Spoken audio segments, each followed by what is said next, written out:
إن الحمد لله نحمده ونستعينه ونستغفره ونعوذ بالله من شرور أنفسنا ومن سيئات أعمالنا من يهده الله فلا مضل له ومن يضلل فلا هادي له وأشهد أن لا إله إلا الله وحده لا شريك له وأشهد أن محمدا عبده ورسوله يا أيها الذين آمنوا اتقوا الله حق تقاته ولا تموتن إلا وأنتم مسلمون يا أيها الناس اتقوا ربكم الذي خلقكم من نفس واحدة وخلق منها زوجها وبث منهما رجالا كثيرا ونساء واتقوا الله الذي تساءلون به والأرحام إن الله كان عليكم رقيبا يا أيها الذين آمنوا اتقوا الله وقولوا قولا سديدا يصلح لكم أعمالكم ويغفر لكم ذنوبكم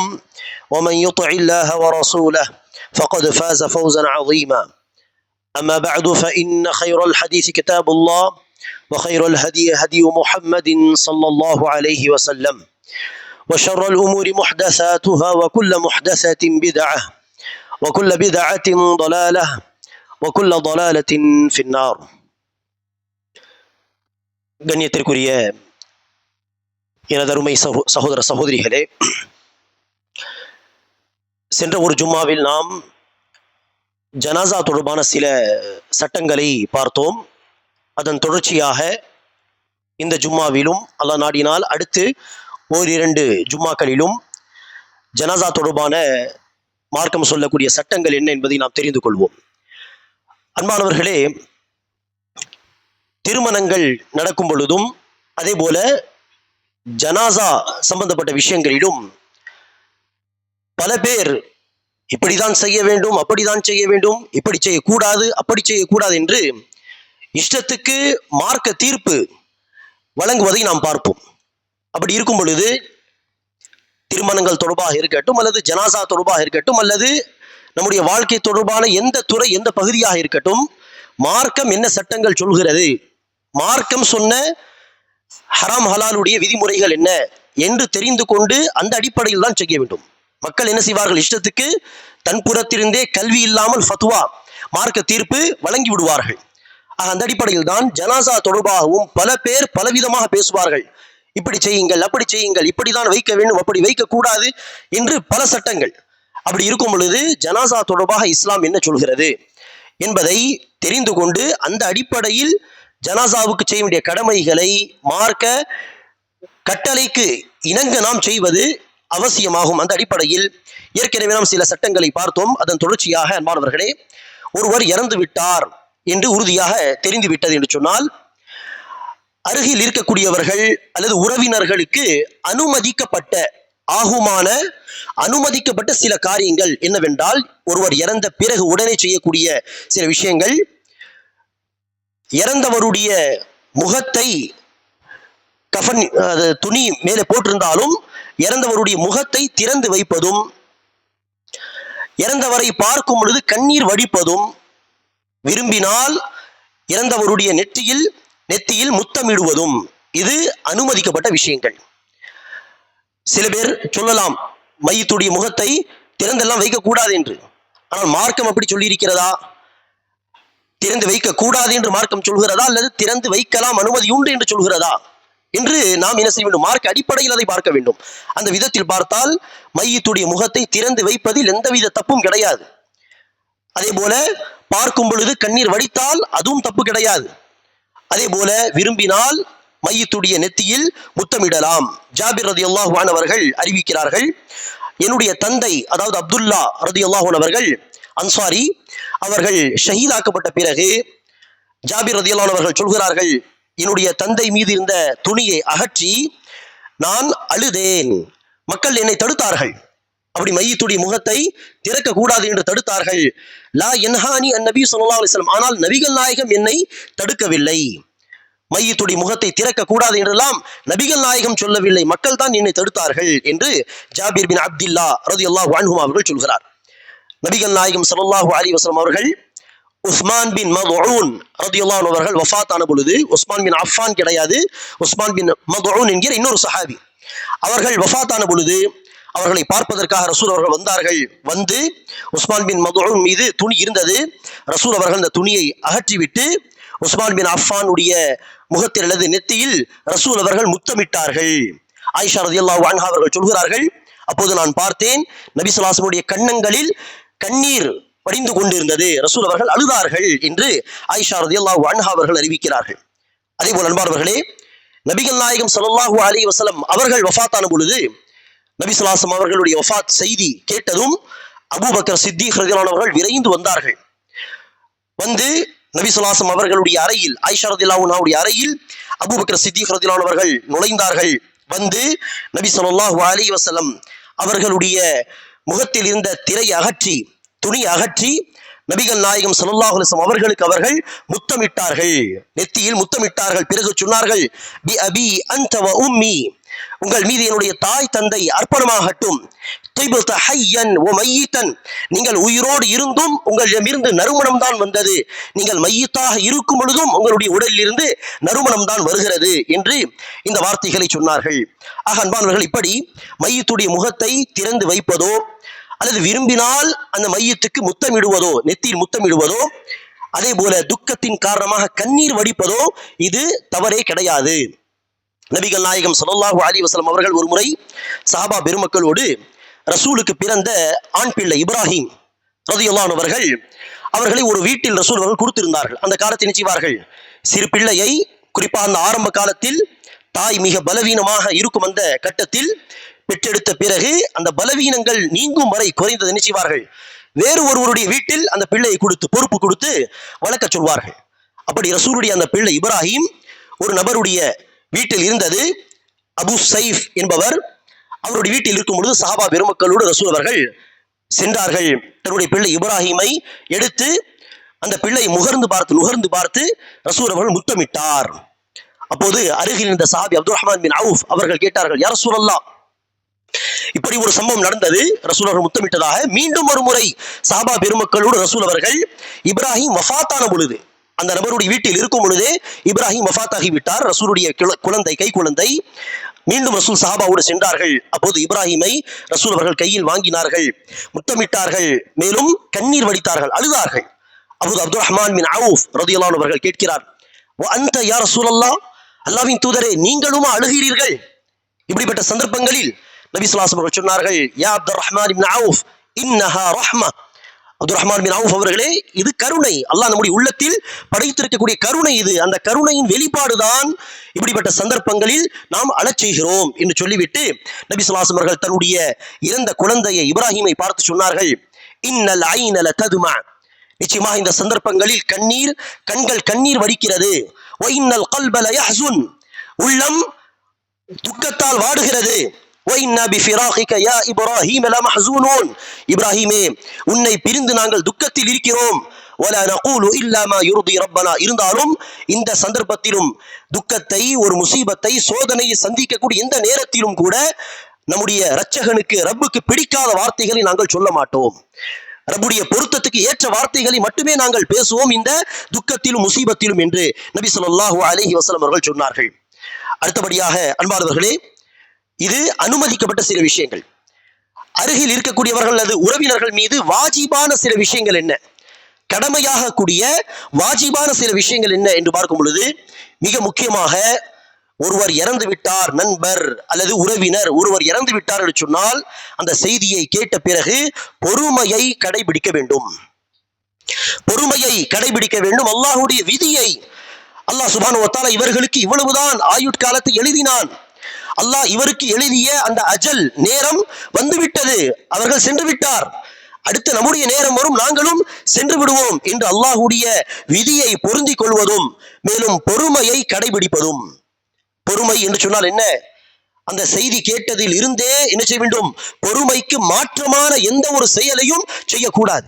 மாற்றமான செயல்கள், தகாத வார்த்தைகளை பேசுவது, அல்லாஹ்வுக்கு ஈவு இரக்கமே கிடையாதா, அல்லாஹ் சுப்ஹானஹு வ தஆலா தொடர்ந்து நம்மை மாத்திரம் ஏன் சோதிக்கிறான், இப்படியெல்லாம் அல்லாஹ்வுடைய ரிதா, அல்லாஹ்வுடைய திருப்திக்கு மாற்றமான எந்த வார்த்தையும் பேசக்கூடாது. நபிகள் நாயகம் என்ன சொன்னார், இந்த நிலையிலும் நம்முடைய ரப்புக்கு பிடித்த வார்த்தைகளை மட்டுமே நாங்கள் பேசுவோம்.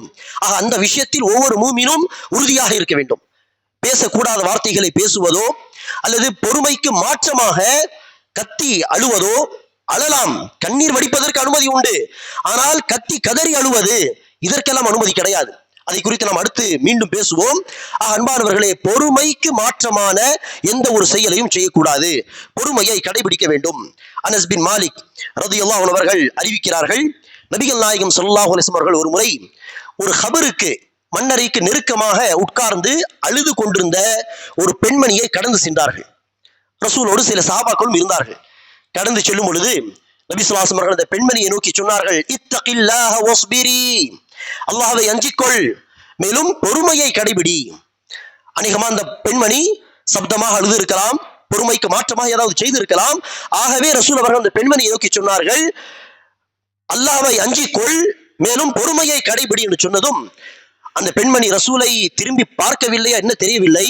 அந்த சப்தத்தை மாத்திரம் கேட்டு, என்னை விட்டு தூரமாக இரு, என்னை விட்டு தூரமாக இருங்கள், எனக்கு வந்த முசீபத் உங்களுக்கு வரவில்லை, எப்படிப்பட்ட முசீபத்தில் நான் இருக்கிறேன், என்னுடைய மகன் இறந்து விட்டான், இது என்னுடைய மகனுடைய மன்னரை, இது என்னுடைய மகனை நான் இழந்து இருக்கிறேன், இப்படிப்பட்ட முசீபத் உங்களுக்கு வரவில்லை, உங்களுக்கு தெரியாது நான் இப்படிப்பட்ட ஒரு துக்கத்தில் இருக்கிறேன், என்னை விட்டு தூரமாக இருங்கள் என்று ரசூல் யார் சொல்வது யார் என்று பார்க்காமலே தெரியாமலே இப்படிப்பட்ட வார்த்தைகளை சொல்லிவிட்டார்.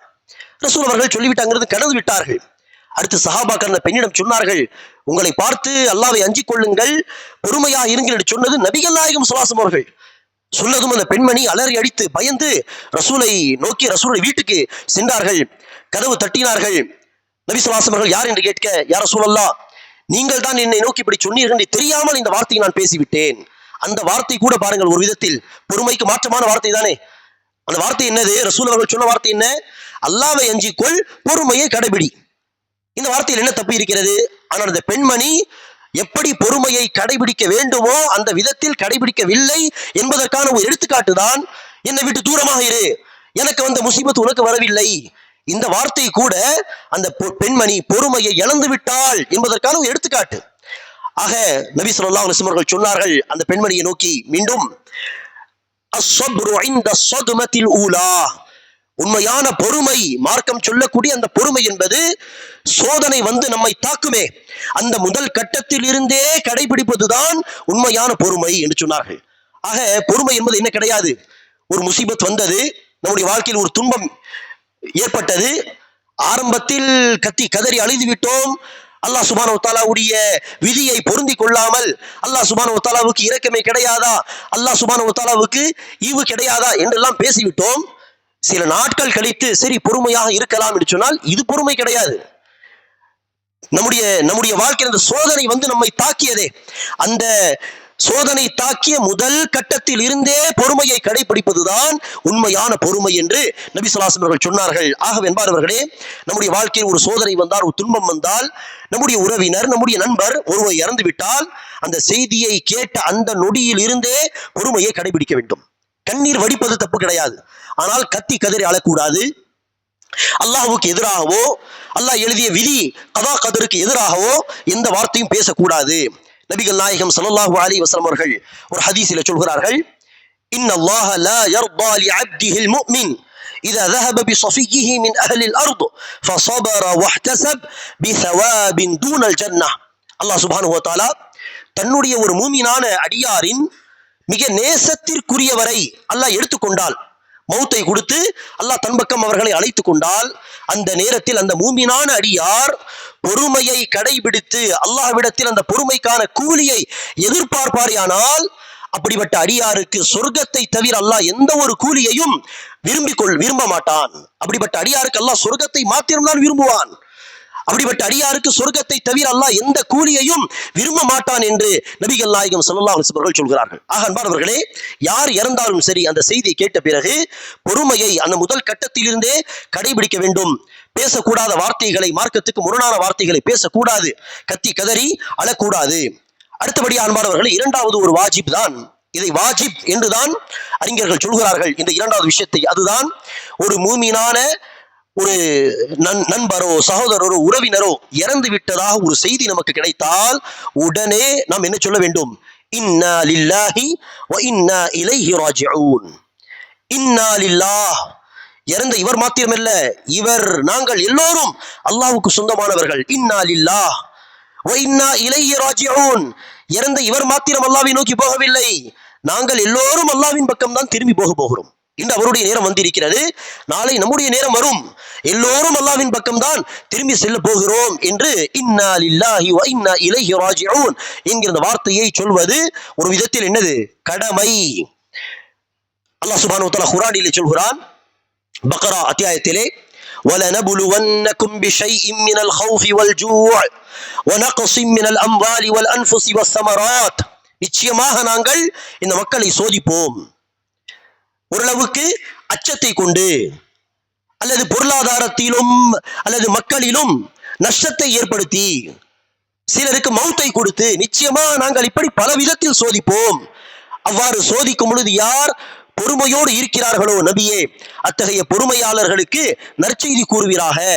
அந்த பொறுமையாளர்கள் உண்மையான சாபிரீன், உண்மையான பொறுமையாளர்கள் எப்படிப்பட்டவர்கள் சொன்னால், அல்லதீன இதா அஸாபத்ஹும் முஸீபத்துன் காலூ, அவர்களுக்கு ஏதாவது ஒரு முசீபத் வந்து விட்டால் இன்னா லில்லாஹி வ இன்னா இலைஹி ராஜிஊன் என்று சொல்வார்கள்.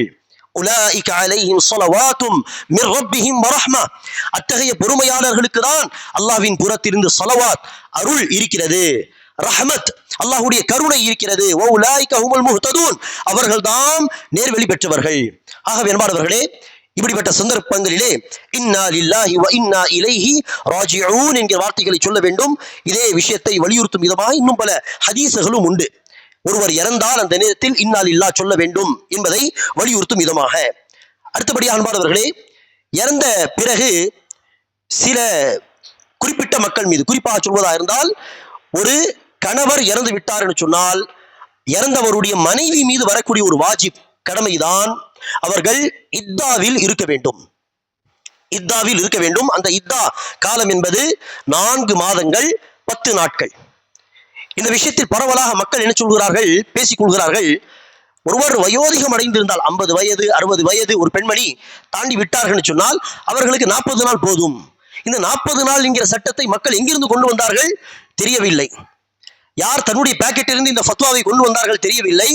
ஆனால் பரவலாக என்ன பேசிக் கொள்கிறார்கள், வயது அதிகமாக இருந்தால் 50 60 வயது இருந்தால் 40 நாட்கள் இத்தா போதும். அல்லது சில பேர் இத்தாவே தேவையில்லை, 60 70 மூதாட்டிக்கு என்ன இத்தா எல்லாம் தேவையில்லை என்று தன் புறத்திலிருந்தே நாம் ஏற்கனவே சொல்லுமா இல்லையா, ஜனாசா தொடர்பாக, திருமணம் தொடர்பாக எல்லாம் ஆளாளுக்கு என்ன செய்வார்கள், பல ஃபத்வாக்களை சொல்வார்கள். அந்த விதத்தில் தான் இந்த ஃபத்வாவும் இருக்கும். அநேகமாக அப்படி எல்லாம் ஒன்றும் கிடையாது என்பார்களே.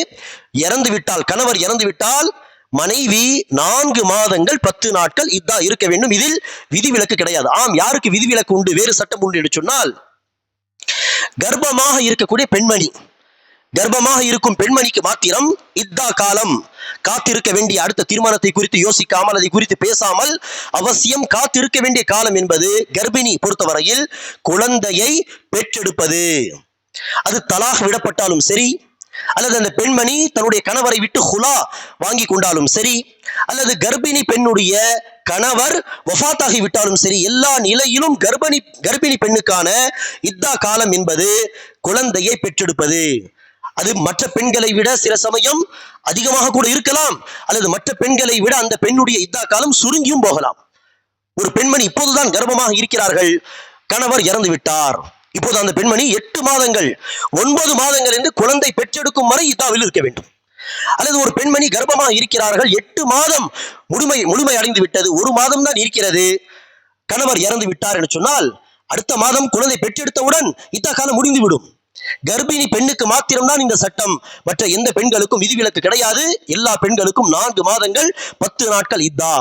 இந்த இத்தா என்று சொன்னால் என்ன அர்த்தம், இந்த இத்தாவுடைய காலத்தில் அத்தியாவசியமான விஷயங்களை தவிர எந்த ஒரு விஷயத்துக்காகவும் ஒரு பெண்மணி, மனைவி வீட்டை விட்டு வெளியேறக்கூடாது. ஆம், அத்தியாவசியமான விஷயங்கள், உதாரணத்திற்கு ஆஸ்பத்திரி போக வேண்டும், வீட்டில் யாரும் இல்லை, ஆனால் சமைப்பதற்கு ஏதோ பொருட்களை கொண்டு வர வேண்டும், அவர்களே வெளியேற வேண்டிய ஒரு அத்தியாவசியமான விஷயமாக இருந்தால் வெளியே போகலாம். எந்த விஷயத்தை மற்றவர்கள் செய்ய முடியுமோ அந்த விஷயத்துக்காக எல்லாம் கூடாது, வீட்டை விட்டு வெளியே போகக்கூடாது. உறவினர் யாரும் உடம்பு சரியில்லை, நலம் விசாரிக்க போகிறேன், போகக்கூடாது, அனுமதி இல்லை. உறவினர் ஒருவர் இறந்து விட்டார், ஜனாசா பார்க்க போகிறேன், அனுமதி இல்லை, போகக்கூடாது. அவர்களே வெளியேற வேண்டும் என்கிற அத்தியாவசியமான விஷயங்களுக்கு மாத்திரம் வெளியே போகலாம். அதே போல அந்த காலத்தில் அவர்கள் தன்னை அலங்கரித்துக் கொள்ளக்கூடாது. எந்த விதத்திலும் தன்னை அலங்கரித்துக் கொள்ளாமல் சாதா சீதாவான ஆடைகளை அணிய வேண்டும். மிக அலங்காரமான ஆடைகளையும் அணியக்கூடாது. சிம்பிளான, அதுக்கென கருப்பு நிற ஆடை அணிய வேண்டும், வெள்ளை நிற ஆடை அணிய வேண்டும், அப்படியெல்லாம் இஸ்லாத்தில் சட்டம் இல்லை. மிக சிம்பிளான ஆடையை அணிய வேண்டும். அலங்காரத்தை முழுமையாக தவிர்த்து கொள்ள வேண்டும். அந்த நாட்களில் எந்த ஒரு ஃபங்க்ஷன், எந்த ஒரு நிகழ்ச்சிக்கும் போகக்கூடாது. இது அந்த பெண் மீது கட்டாய கடமை. இன்னொரு விஷயத்தையும் சொல்கிறேன், தெரிந்து கொள்ளுங்கள். இந்த இத்தாவுடைய காலத்தில், கணவர் இறந்த பிறகு இருக்கக்கூடிய இத்தாவுடைய காலத்தில் அந்த பெண்மணியுடைய ஹிஜாப், பர்தா தொடர்பான விஷயத்தில் எந்த ஒரு மாற்றமான அல்லது விதிவிலக்கான சட்டம் எதுவும் கிடையாது. மற்ற நாட்களில் ஒரு பெண்மணி எப்படி பர்தா செய்ய வேண்டுமோ, எந்தெந்த ஆண்கள் முன்னாடி பர்தா செய்ய வேண்டுமோ, எந்த ஆண்கள் முன்னாடி பர்தா செய்ய தேவையில்லையோ அதே சட்டங்கள் தான் இத்தாவுடைய காலத்திலும் வரும். எந்த ஒரு மாற்றமும் கிடையாது. இத்தாக்கு வெளியே சில சட்டங்கள், இத்தா செய்யும் பொழுது சில கூடுதல் சட்டங்கள், அப்படியெல்லாம் ஏதும் கிடையாது. மற்ற நாட்களில் நான் மஹரம் அல்லாத ஆண்கள் முன்னால் பர்தா செய்வது கடமையோ அதே போல்தான் இத்தாவிலும் கடமை. இப்படி மற்ற நாட்களில் மஹரமான ஆண்கள் அந்த பெண்ணை வந்து சந்திக்கலாமோ பேசலாமோ, இத்தாவிலும் சந்திக்கலாம் பேசலாம். ஹிஜாப் பொறுத்தவரையில் இத்தா காலத்துக்கு என பிரத்யேகமான எந்த ஒரு சட்டமும் கிடையாது. அதே போல் அன்பானவர்களே, சில மக்கள் நினைச்சுகிறார்கள் கணவர் இறந்த இத்தா, அந்த இத்தாவிலும் தலாகுடைய இத்தா, ஹுலாவுடைய இத்தாவிலும் நினைச்சுகிறார்கள், குழம்பிக் கொள்கிறார்கள். கணவர் இறந்து போன பிறகுள்ள இத்தாவில் தான் அந்த மனைவி என்பவள் வீட்டை விட்டு வெளியேறக்கூடாது என்கிற சட்டம் இருக்கிறது ஒழிய, தலாக்கு பிறகு உள்ள இத்தாவிலோ, ஹுலா வாங்கிய பெண் ஒரு மாதவிடா இத்தாவில் இருப்பார்களே அந்த இத்தாவிலோ வீட்டை விட்டு வெளியே போகக்கூடாது என்கிற சட்டம் எல்லாம் கிடையாது. ஆக அன்பானவர்கள், இது கணவரை இழந்த ஒரு பெண்மணி இத்தாவில் இருப்பது தொடர்பான சட்டங்கள். இது கட்டாய கடமை. மற்றபடி மற்ற யார் இறந்தாலும் சரி, தந்தை இறந்தாலும் சரி, குழந்தைகள் இறந்து விட்டாலும் சரி, மற்ற உறவினர்கள் இறந்தாலும் சரி, அத்தகைய மக்களுக்கு 3 நாட்கள் தான் தன்னுடைய சோகத்தை வெளிப்படுத்தக்கூடிய அனுமதி மார்க்கம் தருகிறது. சோகத்தை கொண்டாடுவது, சோகத்தை வெளிப்படுத்துவது. சோகத்தை வெளிப்படுத்துவது என்று சொன்னால் என்ன? அழுவது குறித்து சொல்லவில்லை. அழுவதற்கெல்லாம் என்ன கிடையாது, வரம்பு கிடையாது. 1500 வருடங்கள் 1400 வருடங்கள் முன்பு நபிகள் நாயகம் வஃபாத்தானார்கள். இன்று ரசூலுடைய வஃபாத்து குறித்து நாம் பேசும்பொழுது அழுது விட்டால் அது தப்பே கிடையாது. 20 வருடங்கள் முன்பு நம்முடைய தாத்தா அல்லது தந்தை இறந்து போயிருப்பார், அவரை நினைத்து நாம் அழுதால் தப்பு கிடையாது. அழுகை, அந்த கண்ணீர் வடிப்பது என்பதற்கு எந்த ஒரு வரம்பும் இஸ்லாத்தில் இல்லை. ஆனால் சோகத்தை வெளிப்படுத்துகிறேன் என்கிற பெயரிலே நம்முடைய வீட்டில் ஒரு ஜனாசா, ஆகவே நான் இன்னாருடைய திருமணத்துக்கு போக மாட்டேன், நம்முடைய வீட்டில் ஒரு ஜனாசா, ஆகவே நான் ஈதிலே புத்தாடை அணிய விரும்பவில்லை, இது எல்லாம் என்னது? சோகத்தை வெளிப்படுத்துவது. இப்படி செய்வதற்கு 3 நாட்கள் தான் அனுமதி. 3 நாட்களை தாண்டி என்ன செய்யக்கூடாது, சோகத்தை வெளிப்படுத்தக்கூடாது. மனைவியை தவிர, மனைவிக்கு தான் 4 மாதங்கள் 10 நாட்கள், இது வாஜிபு, அனுமதியும் கிடையாது, வாஜிபு. சோகத்தை வெளிப்படுத்த வேண்டும். வீட்டை விட்டு வெளியேறாமல், புத்தாடை அணியாமல், அலங்காரம் செய்யாமல் அந்த சோகத்தை வெளிப்படுத்த வேண்டும். ஆனால் மற்ற மக்களை பொறுத்தவரையில் அவர்கள் 3 நாட்கள் சோகத்தை வெளிப்படுத்தலாம். இது வாஜிபும் அல்ல, அனுமதிதான். உதாரணத்திற்கு ஒருவருடைய வீட்டில் யாரோ இறந்து விட்டார்கள், தாத்தா, பாட்டி, தந்தை, தாய், யாரோ இறந்து விட்டார்கள். இறந்து போன அடுத்த நாள் 3 நாட்கள் பிறகு பெருநாள் வந்து விட்டது. அவர் ஏதோ வீட்டில் இருந்த பழைய ஒரு துணியை அணிந்து வருகிறார். யாரோ கேட்க, என்ன பாய் புதிய துணி அணியவில்லையா என்று கேட்டால் அவர் என்ன செய்யலாம்? இல்லை, 2 நாட்கள் முன்பாக தான் என்னுடைய தாத்தா இறந்து விட்டார்கள் சொல்லலாம், தப்பில்லை. 3 நாட்கள் இப்படி சோகத்தை வெளிப்படுத்துவதற்கு அனுமதி உண்டு. வீட்டில் ஒரு ஜனாசா, 2 நாட்கள் கழித்து ஒரு உறவினருடைய திருமணம், அந்த ஃபங்க்ஷனுக்கு போகவில்லை, அதில் கலந்து கொண்டு சந்தோஷத்தை வெளிப்படுத்தவில்லை. காரணம் கேட்டால் 2 நாட்கள் முன்பாக தான் வீட்டில் ஒரு ஜனாசா, அதற்காக நான் போகவில்லை, அனுமதி உண்டு. ஆனால் 3 நாட்கள் தாண்டி போன பிறகு நினைக்கக்கூடாது. வீட்டில் ஒரு ஜனாசா 10 நாட்கள் 20 நாட்கள் ஆகிவிட்டது, பெருநாள் வருகிறது, அல்லாஹ் வசதி வாய்ப்பு கொடுத்திருக்கிறான், எப்போதும் புத்தாடை அணிவது பழக்கம்தான். ஆனால் அந்த பெருநாளில் புத்தாடை அணியாமல் கேட்டால் 20 நாட்கள் முன்பாக தான் வீட்டில் ஒரு ஜனாசா என்று சொன்னால் இதற்கு அனுமதி கிடையாது. 3 நாட்கள் தான் சோகத்தை வெளிப்படுத்துவதற்கான அனுமதி அல்லாஹ் தருகிறான். அதுவும் அனுமதி தானே தவிர வாஜிப் கிடையாது.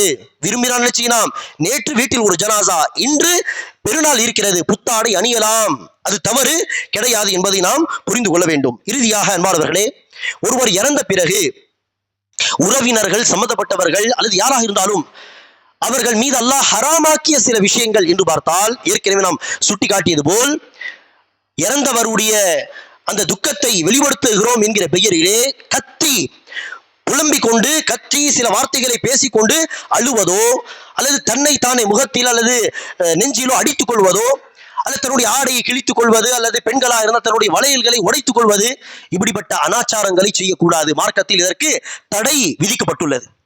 நபிகள் நாயகம் ஸல்லல்லாஹு அலைஹி வஸல்லம் அவர்கள் ஒரு ஹதீஸிலே சொல்கிறார்கள், லைஸ மின்னா மன் லதமல் ஹுதூத் வஷக்கல் ஜுயூப் வதஆ பிதஅவல் ஜாஹிலிய்யா. யார் ஒருவர் இறந்து விட்டார் என்கிற அடிப்படையில் துக்கத்தை வெளிப்படுத்தும் விதத்திலே தன்னுடைய கன்னங்களை அறைந்து கொள்கிறாரோ, அல்லது தன்னுடைய ஆடையை அந்த துக்கத்தில் கிழித்துக் கொள்கிறாரோ, அல்லது அறியாமை காலத்தில் எப்படி இறந்தவரை அழைத்து இப்படி இருந்தியே போயிட்டியே என்றெல்லாம் சொல்லி அழுவார்களே, அப்படி அறியாமை காலத்தில் இறந்தவரை அழைத்து அழுவார்களோ, அப்படியெல்லாம் யார் செய்கிறார்களோ அவர்கள் நம்மை சார்ந்தவர்கள் அல்ல, அவர்கள் முஸ்லிம்களில் ஒருவர் அல்ல என்று நபி ஸல்லல்லாஹு அலைஹி வஸல்லம் அவர்கள் எச்சரிக்கை செய்கிறார்கள். ஆக அன்பானவர்களே, இதுதான் என்னது? பொறுமைக்கு மாற்றமான செயல்கள். யார் இந்த செயல்களை செய்வார்களோ, கத்தி அழுவார்களோ, அல்லது துக்கத்தை வெளிப்படுத்தும் வண்ணம் தன்னைத்தானே அழித்துக் கொள்வார்களோ, முடியை கலைத்துக் கொள்வார்களோ, இது எல்லாமே வரம்பு மீறிய செயல்கள். குறிப்பாக இந்த செயல்களை யார் செய்வார்கள்? ஆண்களை காட்டிலும் பெண்கள் அதிகமாக செய்வார்கள். ஆகவேதான் வீட்டு ஆண்களுடைய பொறுப்பு. வீட்டில் ஒரு ஜனாசா, பெண்கள் இப்படி வரம்பு மீறி அழுகிறார்கள் சொன்னால் வீட்டு ஆண்கள் மீது பொறுப்பு இருக்கிறது. அவர்கள் அந்த பெண்களை நினைச்ச வேண்டும், தடுக்க வேண்டும், அவர்களுக்கு புரிய வைக்க வேண்டும், அட்வைஸ் நசீஹத்து செய்ய வேண்டும். நபிகள் நாயகம் ஸல்லல்லாஹு அலைஹி வஸல்லம் அவர்கள் அந்த காலத்திலே குறிப்பாக சில பெண்களிடம் உறுதிமொழி வாங்குகிறார்கள். உங்களுடைய வீட்டில் ஒரு ஜனாசா என்று சொன்னால் யாரும் கத்தி இலசிக்கூடாது, ஒப்பாரி வைத்து அழுவது போலெல்லாம் அழைத்து இறந்தவரை அழைத்து அழுவக்கூடாது என்று சொல்லும் பொழுது அந்த பெண்களில் 5 பெண்கள் தான் அந்த ரசூலுடைய அந்த உறுதிமொழியை நிறைவேற்றினார்கள். அனஸ் பின் மாலிக்குடைய தாயார், இப்படி சில பெண்களுடைய பெயர்களை ஒரு பெண்மணி அறிவிக்கிறார்கள். அன்பானவர்கள், இப்படி ஆண்கள் இந்த பொறுப்பை ஏற்று பெண்களுக்கு உபதேசம் செய்ய வேண்டும். இது கட்டாய கடமை. அடுத்ததா அன்பானவர்களே, ஒருவர் இறந்து விட்டால் தவிர்க்க வேண்டிய செய்யக்கூடாத ஒரு காரியம்தான் இறந்த அந்த செய்தி, ஒருவர் இறந்து போன அந்த செய்தியை மேடை போட்டு அறிவிப்பது. ஒரு ஹதீஸில் நபி ஸல்லல்லாஹு அலைஹி வஸல்லம் அவர்கள் இறந்தவருடைய அந்த இறந்த செய்தியை அறிவிக்க கூடாது என்று சொன்னதாக ஒரு ஹதீஸ் இருக்கிறது. நபிகள் நாயகம் ஸல்லல்லாஹு அலைஹி வஸல்லம் அவர்கள் ஒருவர் இறந்து விட்டார் என்கிற அந்த அறிவிப்பு செய்வதை தடுத்தார் என்று ஒரு ஹதீஸ். ஆனால் அந்த ஹதீஸை நாம் எப்படி புரிந்து கொள்ளக்கூடாது? ஒருவரை சந்தித்தால் இன்னார் நேற்று இறந்து விட்டார்கள் இப்படி சொல்வது கூட கூடாதா? அல்லது பள்ளிவாசலில் மக்கள் எல்லாம் ஒன்று கூடி இருக்கும் பொழுது இன்னார் வஃபாத்தாகி விட்டார்கள், அவருடைய ஜனாசா தொழுகை இந்த தொழுகையில் நடைபெறும் என்று சொல்வது, இப்படி அறிவிப்பு செய்வது அதுவும் கூடாதா என்று சொன்னால் அப்படி கிடையாது. நபிகள் நாயகம் தடுத்தது இவ்வாறு அறிவிக்கக்கூடிய விஷயத்தை அல்ல. நபிகள் நாயகம் தடுத்தது எதை? மேடை போட்டு ஒருவர் இறந்து விட்டார் கண்ணீர் அஞ்சலி என்றெல்லாம் பல பேர் போஸ்டர் எல்லாம் போடுவார்களே, அந்த விதத்தில் அதை பெரிய அளவில் செய்வது, போஸ்டர் எல்லாம் போடுவது, மேடை போட்டு அவர்களை குறித்து பேசுவது, மேடை போட்டு கண்ணீர் அஞ்சலி என்கிற அடிப்படையில் ஒரு நிகழ்ச்சி நடத்துவது, இந்த விதத்தில் அதை செய்யக்கூடாது. அல்லது ஏற்கனவே நாம் சொன்னது போல் இறந்தவருடைய பெயரை சொல்லி அவருடைய நன்மைகள் எல்லாம் சொல்லி கத்தி கதறி அழுவது, அந்த விதத்தில் அதை அறிவிப்பது, அதை மக்களுக்கு தெரிவிப்பது, இதுதான் கூடாதே தவிர ஒருவரை சந்திக்கும் பொழுது சொல்வதோ அல்லது பள்ளிவாசலில் அறிவிப்பதோ இது இன்ஷா அல்லாஹ் தடை செய்யப்பட்ட ஒன்று கிடையாது. நபிகள் நாயகம் ஸல்லல்லாஹு அலைஹி வஸல்லம் அவர்கள் மதீனாவில் இருந்தபடி என்ன சொன்னார்கள்?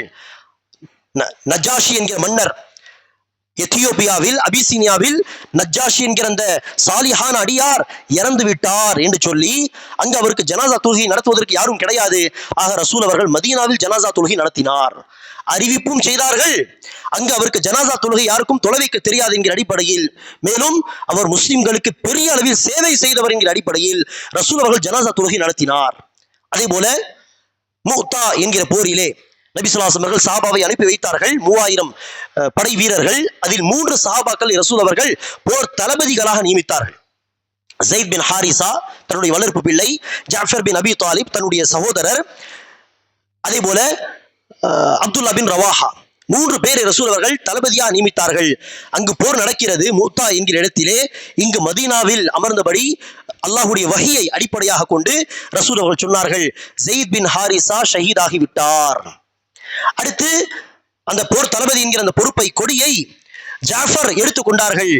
சிறிது நேரம் கழித்து ரசூல் சொன்னார்கள், ஜாஃபரும் கொல்லப்பட்டார், ஷஹீதாகி விட்டார். சிறிது நேரம் கழித்து ரசூல் சொன்னார்கள், அப்துல்லா பின் ரவாஹாவும் கொல்லப்பட்டார், ஷஹீதாகி விட்டார். ஆக பாருங்கள், ரசூல் அவர்கள் அறிவிக்கிறார். அறிவிப்பதில் தப்பு கிடையாது. குறிப்பாக பள்ளிவாசலில் நாம் அறிவிக்கும் பொழுது அதனுடைய முக்கியமான நோக்கம் என்ன? அதிகமான மக்கள் ஜனாசாவில் கலந்து கொள்ள வேண்டும். மேலும் இந்த செய்தி கேட்ட எல்லோரும் அல்லாஹ் அவரை அருள் செய்யட்டும், அல்லாஹ் அவருக்கு மஃபிரத் செய்யட்டும் என்று எல்லோரும் துவா செய்யட்டும். இறந்தவருக்கு மக்களுடைய துவா மிக மிக அவசியம், தேவை. மக்களுடைய துவா தேவை, மக்களுடைய ஜனாசா தொழுகை அவருக்கு தேவை. ஆக அதிகமான மக்கள் அந்த நபருக்காக துவா செய்யட்டும், அதிகமான மக்கள் ஜனாசாவில் கலந்து கொள்ளட்டும் என்பதற்காக அவ்வாறு அறிவித்தால் தப்பு கிடையாது. ஆனால் எந்த விதத்தில் அறிவிக்க கூடாது?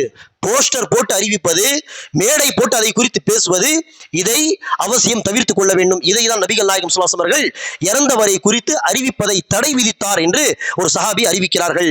இந்த விஷயங்கள் எல்லாம் கவனத்தில் கொண்டு நாம் ஜனாசாவுக்கு செய்ய வேண்டிய கடமைகளை மார்க்கம் சொல்லி தந்த வழிமுறைப்படி நாம் செய்ய வேண்டும். அல்லாஹ் சுப்ஹானஹு வ தஆலா நாடினால் அடுத்த ஓரிரண்டு ஜுமாக்களிலும் ஜனாசா தொடர்பான அடுத்த தகவல்களை, சட்டங்களை நாம் தெரிந்து கொள்வோம். அல்லாஹ் சுப்ஹானஹு வ தஆலா நம் அனைவருக்கும் நம்முடைய வாழ்க்கையின் ஒவ்வொரு துறையிலும் ஒவ்வொரு பகுதியிலும் மார்க்கம் சொன்ன சட்டங்களை பேணி நடக்கக்கூடிய பாக்கியத்தை தருவானாக.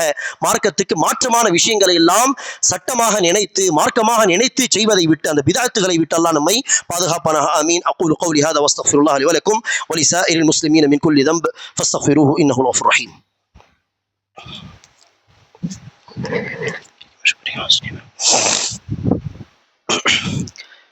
الحمد لله رب العالمين والصلاة والسلام على أشرف الأنبياء والمرسلين نبينا محمد وعلى آله وأصحابه أجمعين أما بعد.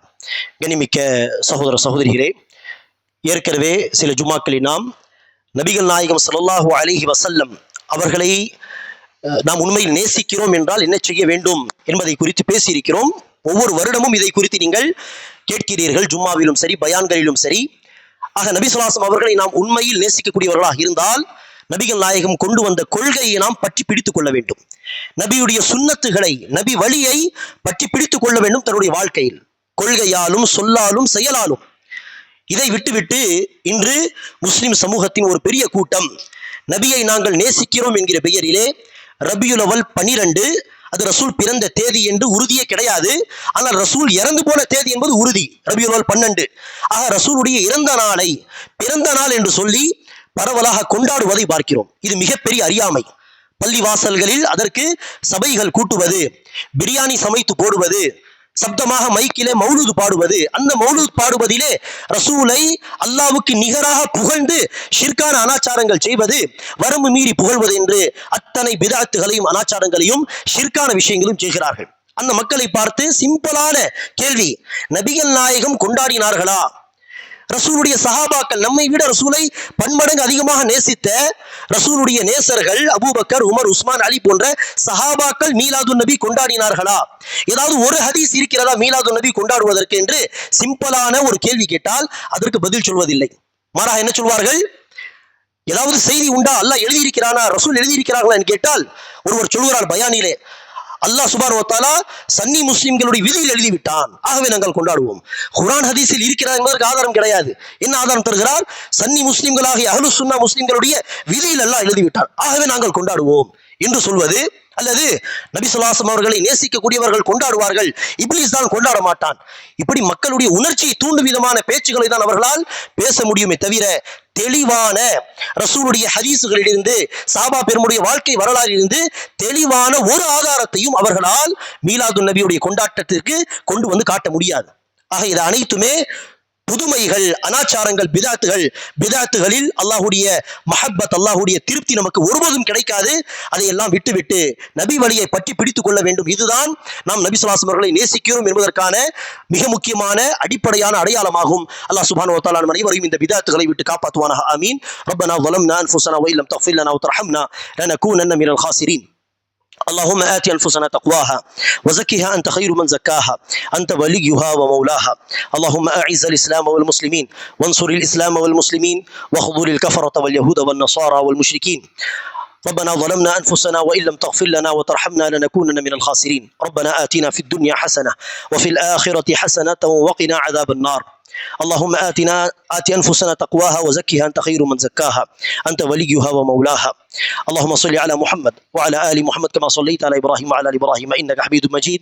اللهم بارك على محمد وعلى آل محمد كما باركت على إبراهيم وعلى آل إبراهيم إنك حميد مجيد. وآخر دعوانا الحمد لله رب العالمين.